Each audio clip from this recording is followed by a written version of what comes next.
Good morning, hello, and welcome to the Hoof GP.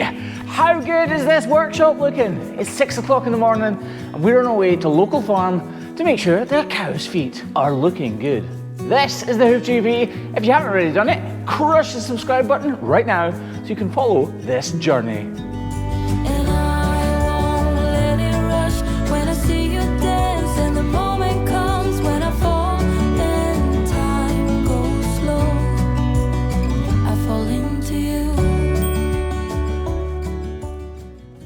These two beautiful and extremely tame Hereford bulls visited the crush just a few weeks ago, and they had more than their fair share of problems.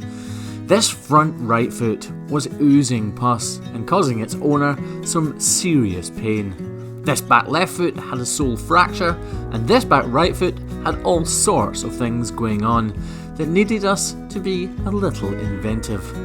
Anyway, that was a few weeks ago, and today we're headed back there. This was a Christmas present from Mrs. HGP. I think she wants me to end myself on it. It's working if that was the plan. So it's Saturday morning, it is 6 AM, there's no Craig because I mucked up my diary. My business, my responsibility. I have to fix it, which is fine by me. So we're just headed to a farm that is only around 2 miles, maybe 1.5 miles from my house. So it's no big deal whatsoever. We've only got 13 cows or so and 3 bulls to trim, so it should be easy breezy, lemon squeezy. It's only 2 miles, but you probably can't even be bothered with that. So instead, we'll just do this. And just like that, we're at the farm. It worked. How much more economical is that than driving here? Do that every time. Some lights would be good. Right, we've just got to get that puppy all set up and juggle these gates. Okay, so this crush weighs just under 3 tons. I don't weigh very much. Well, I'm getting heavier every day. But what I'm getting at is, it's not easy to move on your own. Oh, I'm too close, I'm too close, I'm too close. Typical, I'm too close.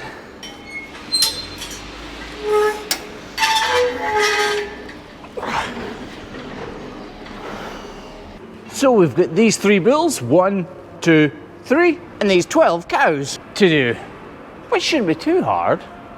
Shouldn't be.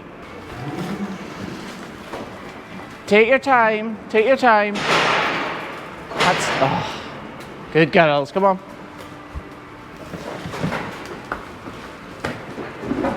One at a time, please. Ladies, that's better. Up, up. Move up at the front, please. Thank you.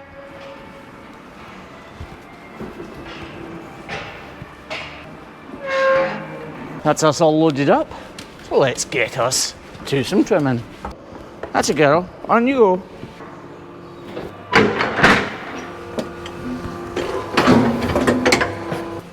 This farm is literally a mile from my house, and I've trimmed at it for around 6 or 7 years now. They've undergone some huge and drastic changes to their environment and the way they treat their cows' feet, which is having a really, really positive effect.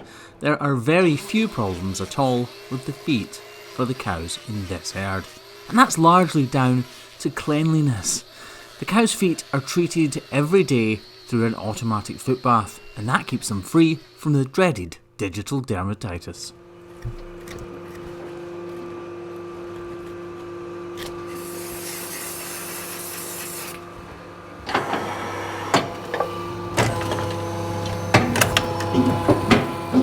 These cows produce organic milk, and they live outside as much of the year allows.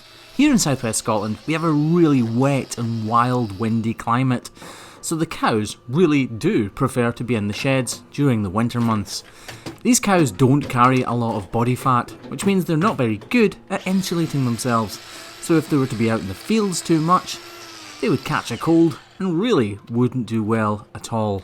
But as soon as spring springs, we put them out into the green grass of home, where they absolutely love it. We stick to a routine of trimming cows roughly 100 days after they calve, and then pre-dry off, as they say in the industry, which basically means around 6 weeks before they're due to give birth again. Doesn't look like we're doing much to these feet, does it?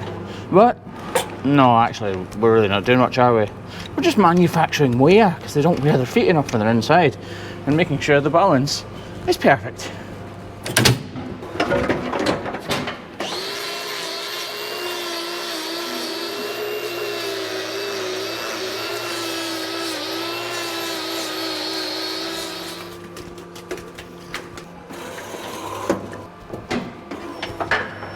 The cows you're seeing right now aren't just randomly good-feeted cows that I've picked up for this video.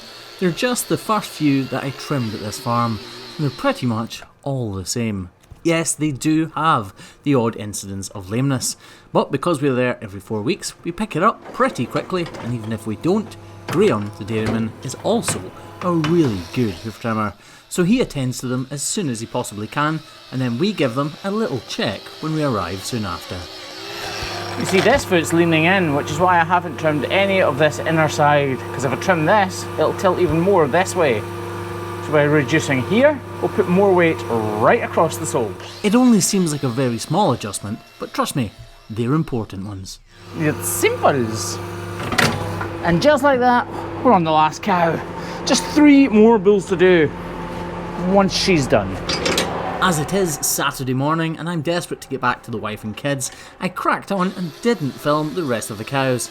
However, I did decide to film this last one, and it's lucky that I did, because she was the lamest of the lot, and I didn't even realise it until I picked up her front left foot.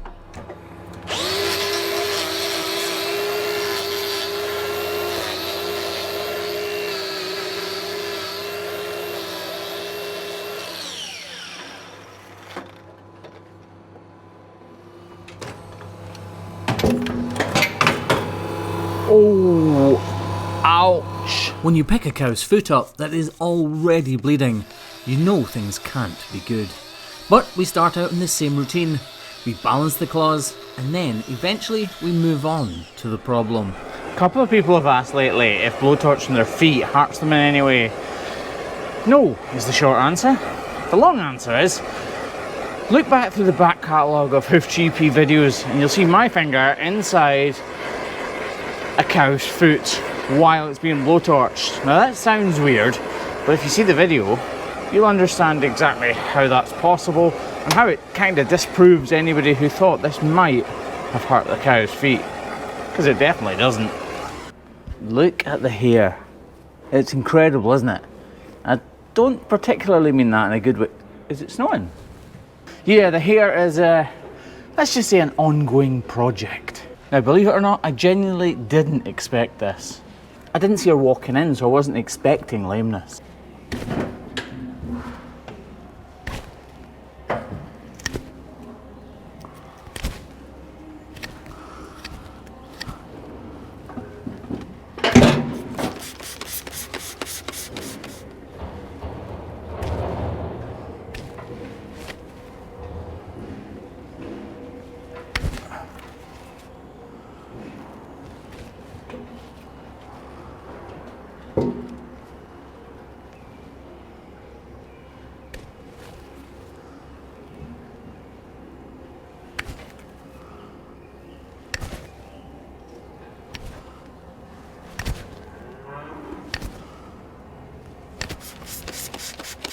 I don't know if you guys can clearly see this, but there is a little bit of dermatitis on there, which is why she's struggling to repair this by herself. A little bit of magical paste.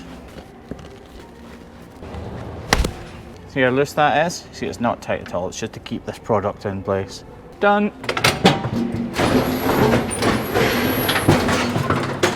Whoa. Gives me a wee look back to say thank you. You're welcome. Right, time for bulls.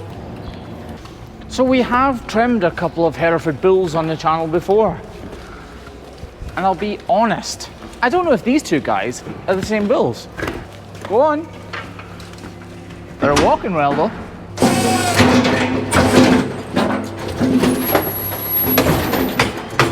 Okay, so it turns out this is the bull that had the seriously sore front right foot. Just look at the footage from his very first trim. It was full of pus and all sorts of pressure, really putting a lot of pain on this guy. It is looking better, but it doesn't look like it's completely healed. When this big fella first came in, there was brown pus oozing from the cavity you can see on his left hand digit. His sole was underrun and delaminated because of the cavity caused by that abscess. Okay, straight away I can tell there is a little bit of openness here, and even if there wasn't, even if I'm wrong, this is too thin to support his weight, so we are going to put a block back on here, even although he's walking really well. When it comes to trimming cows' feet, we always work on the side of caution. When it comes to trimming bulls' feet, we practice what we preach, even more so. I've just remembered actually, this is the bull that I struggled to get back in the pen because he was slightly too tame and insistent on eating.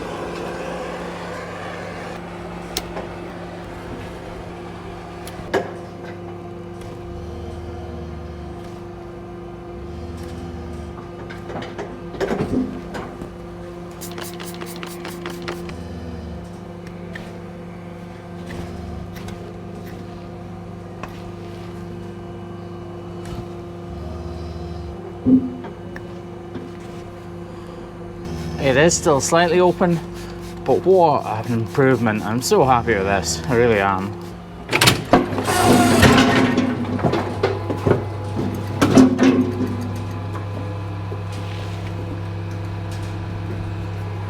Look how well he's walking. So full disclosure, we finished the last Hereford with the front right foot. Well, they've all got front right foot, but he has a sore front right foot. We put the little Angus in and he's got a little crack up his white line here. Okay, so finished spraying that one. Turns out he's got exactly the same on this foot. Who knew? Probably him actually. That should be him all fixed up. Next bull. Now on to this fella, who I'm fairly sure is the guy that we've been struggling to fix. If this is the same bull, it'll be this foot that's got a code brown. Code brown, code brown. Yes, you see, I remember feet really well. And now, the second I see this foot, I remember exactly what was wrong. He had a really deep and nasty problem in here on his axial line. The axial wall, sorry, in here. Anyway, let's get it cleaned off and see how she's looking. That's not wash. That's better. Here we go. So if we flash back to how this originally looked and compare them side by side, just look at the difference in this one now. Looking good. It's still slightly tender if I squeeze in there though, and this feels slightly thin actually, so we'll put a block on here which will encourage the growth here and take the weight off of this part of the foot. Because it's thin though, obviously all we're doing is polishing it off. We're not really removing height. Scuffing off the wetness and the dirt. At this point, I genuinely don't know if this is completely fixed or if we're going to start removing hoof horn and find a lesion hiding underneath the top layers. You see, although there's thin soles on this claw, this block is going to spread the weight right across the whole claw. So the thin sole shouldn't be a problem and it'll be allowed to thicken up without wearing out. These are notoriously hard to fix, so I'm really encouraged by how it's looking right now.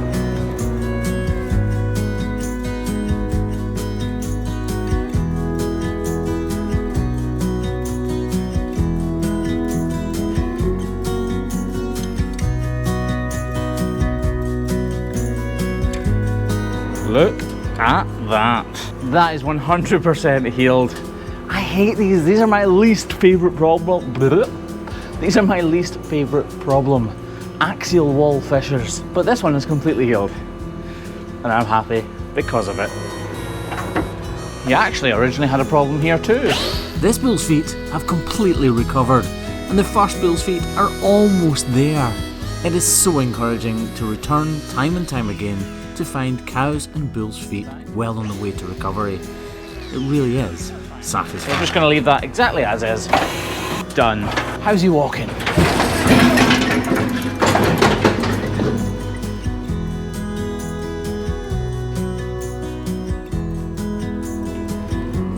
off to see his ladies. And that, folks, has been the Hoof GP on this fine Saturday morning in southwest Scotland.